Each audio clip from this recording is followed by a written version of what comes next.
Donald Trump और Benjamin Netanyahu की meeting ने ईरान में खतरे की घंटी बजा दी है। ट्रंप के दूसरी बार राष्ट्रपति बनने के बाद नेतन्याहू से उनकी ये चौथी मुलाकात है। लेकिन इस मीटिंग में गाजा और हमास से ज्यादा ईरान पर बात हुई है। क्या नेतन्याहू एक नई जंग के लिए तैयार हो चुके हैं? क्या वाकई ईरान पर इजराइल फिर से हमला करने वाला है? गाजा पर डील के बहाने ट्रंप और नेतन्याहू की मीटिंग एक बड़ी पहेली बन चुकी है।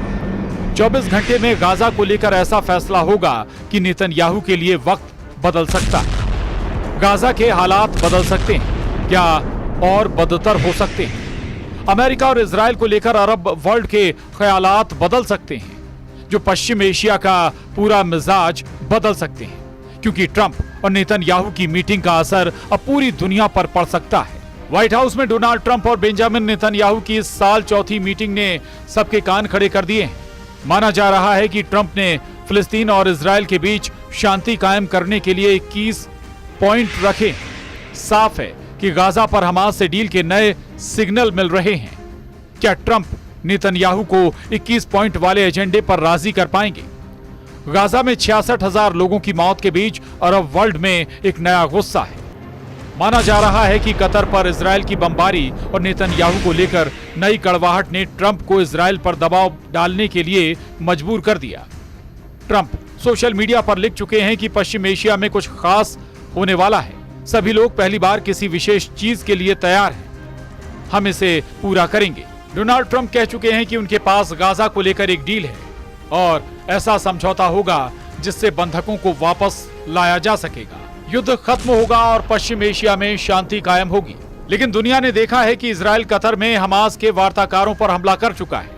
तब इजराइल के टारगेट पर हमास के वो लीडर रहे जो कतर के रास्ते अमेरिका से गाजा में युद्ध विराम को लेकर बातचीत कर रहे थे। कतर की राजधानी दोहा में हुए इस धमाके ने नेतन्याहू के एजेंडे को लेकर बड़े सवाल खड़े किए। लेकिन इस धमाके के बाद पूरा अरब वर्ल्ड एक प्लेटफॉर्म पर आ गया और फिर एक तरफ इजराइल और अमेरिका है तो दूसरी तरफ पूरा अरब वर्ल्ड और ईरान के साथ तुर्की भी नेतन्याहू के खिलाफ खड़ा हो गया। ये बेशक दो कैंपों की तस्वीर लगे, लेकिन सच ये भी है कि इजराइल के कई देशों के साथ राजनयिक रिश्ते कायम हैं। फिर भी इजराइल के खिलाफ अरब देशों के एकजुट होने से डोनाल्ड ट्रंप की टेंशन बहुत ज्यादा बढ़ गई। गाजा में इजराइल की बमबारी से होने वाली मौतों से ज्यादा इन तस्वीरों ने पूरी दुनिया को बेचैन कर दिया है। खाने के लिए कतारों में लगे और एक वक्त की भूख मिटाने के लिए बच्चों से लेकर बुजुर्गों को तड़पते हुए देखा जा रहा है। गाजा की तस्वीर ने पूरी दुनिया को पिघला दिया है, लेकिन डोनाल्ड ट्रंप और अमेरिका इस तस्वीर को लेकर परेशान कम है। उनको सबसे बड़ी टेंशन यूरोप ने दे दी है। हाल के दिनों में ब्रिटेन, पुर्तगाल और फ्रांस के अलावा ऑस्ट्रेलिया और कनाडा ने भी फिलिस्तीन देश को मान्यता दी है।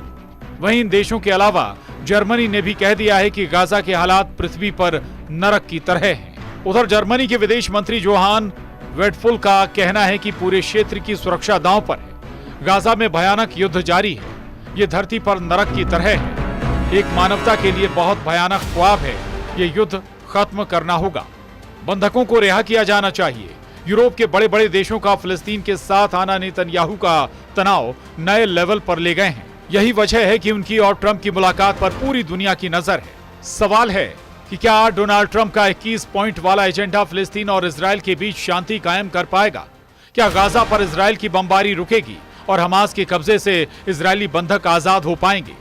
इस वक्त गाजा पर इजराइल के ब्लॉकेड को चैलेंज करने के लिए 50 नावों का काफिला भी गाजा की तरफ बढ़ रहा है। इन 50 नाव में 44 देशों के लोग हैं और ये गाजा के लोगों के लिए खाने पीने के सामान के अलावा दवा और दूसरी जरूरत की चीजें ले जा रहे हैं। स्पेन, इटली और ग्रीस के अलावा इसमें कई देशों की नाव हैं। जो लोग इसमें सवार हैं उनमें डॉक्टर भी शामिल हैं। इस काफिले में ग्रेटा थनबर्ग भी हैं, जो तीसरी बार गाजा की तरफ समुद्र के रास्ते पहुंचने की कोशिश कर रही हैं। इस काफिले में लोग जानते हैं कि इजराइल उन्हें रोकने की पूरी कोशिश करेगा। गाजा को लेकर ऐसी ही खबरों ने नेतन्याहू और इजराइल के कैंप में हड़कंप मचाया हुआ है। लेकिन इसकी सबसे बड़ी वजह फिलिस्तीन को लेकर न्यूयॉर्क डिक्लेरेशन है। 12 सितंबर को संयुक्त राष्ट्र में 2 स्टेट सॉल्यूशन के तहत फिलिस्तीन को राज्य का दर्जा देने को लेकर वोटिंग हुई थी और उसमें 142 वोट फिलिस्तीन के समर्थन में पड़े, जबकि इजराइल के समर्थन में सिर्फ 10 देशों ने वोट किया था। इन 10 देशों में प्रमुख तौर पर अमेरिका, अर्जेंटीना और हंगरी शामिल थे। जबकि फिलिस्तीन को रूस, चीन और भारत समेत यूरोप और बाकी दुनिया से समर्थन मिला है। संयुक्त राष्ट्र महासभा में इजरायल को मिले इस झटके पर अमेरिका की तरफ से क्या कहा गया वो भी देखिए। यूएन में यूएस की प्रतिनिधि मॉर्गन ऑर्टिगस का कहना है कि ये घोषणा पत्र ये सच्चाई मानने में नाकाम है कि 7 अक्टूबर को हमास की तरफ से किया गया आतंकी हमला ही इस युद्ध की वजह बना। बंधकों को छुड़ाने और हमास के हथियार डालने से इनकार करने को लेकर ही ये युद्ध जारी है। घोषणा पत्र में जिस मुद्दे पर मतदान हो रहा है उसमें तथाकथित वापसी के अधिकार का समर्थन करने वाली बात का इस्तेमाल किया गया है। इसका मतलब होगा कि एक यहूदी राज्य के रूप में इजरायल की मौत। इसी वजह से अमेरिका इस प्रस्ताव के खिलाफ मतदान में सभी से शामिल होने की अपील करता है। फिलिस्तीन को एक अलग देश का दर्जा एक ऐसा मुद्दा है जिसे नेतन्याहू कभी मानने को तैयार नहीं है। यही वजह है कि संयुक्त राष्ट्र में मिले झटके ने इजरायल को एक बार फिर डोनाल्ड ट्रंप की चौखट पर पहुंचा दिया है। नेतन्याहू एक अलग मूड में है। वो गाजा पर 100% कब्जा करना चाहते हैं। यही वजह है कि इजरायल ने अपना तोपखाना गाजा में और गहराई तक पहुंचा दिया है। इजरायल का दावा है कि सिर्फ 24 घंटे के अंदर उसने गाजा में 140 टारगेट पर बमबारी की है।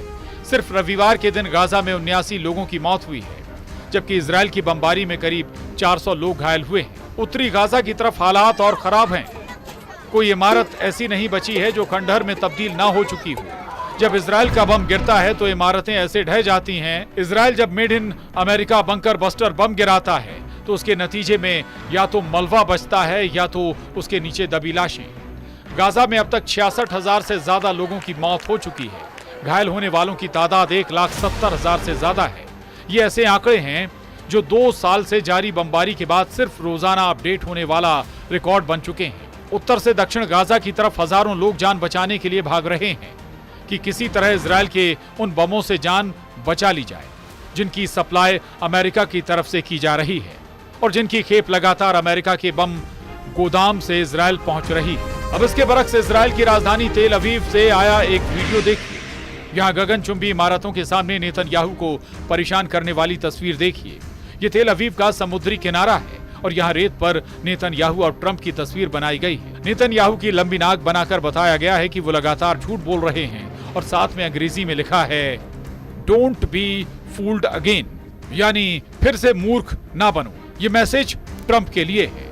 इसके मायने हैं कि जब नेतन्याहू व्हाइट हाउस में ट्रंप से मिलेंगे तो ट्रंप नेतन्याहू की बातों में ना आए और फौरन गाजा पर इजरायल की बमबारी बंद करें और बंधकों की रिहाई का रास्ता साफ हो। यही इजरायल में बड़ी तादाद में लोगों की मांग है जो रोजाना इजरायली शहरों की सड़कों पर निकलकर प्रदर्शन कर रहे हैं। इसमें कोई शक नहीं कि ट्रंप जानते हैं कि नेतन्याहू अपने घर में बहुत ज्यादा दबाव में। फिलिस्तीन को लेकर पूरा यूरोप प्रदर्शन कर रहा है। अमेरिका के शहरों में भी लोग इजरायल के खिलाफ सड़कों पर उतर रहे हैं। न्यूयॉर्क में इस प्रदर्शन की तस्वीरों से जाहिर है कि अब अमेरिका के लोगों के टारगेट पर सिर्फ नेतन्याहू ही नहीं बल्कि डोनाल्ड ट्रंप भी हैं। वो इसलिए क्योंकि अमेरिका इजरायल के युद्ध का बड़ा समर्थक है और अब भी हजारों टन बम इजरायल भेजे जा रहे हैं। लेकिन यूरोप के समर्थन के बाद अब पूरी दुनिया में जिस तरह से फिलिस्तीन का डंका बज रहा है, इजरायल के युद्ध ने ट्रंप के सामने हालात बहुत ही नाजुक बना दिए हैं।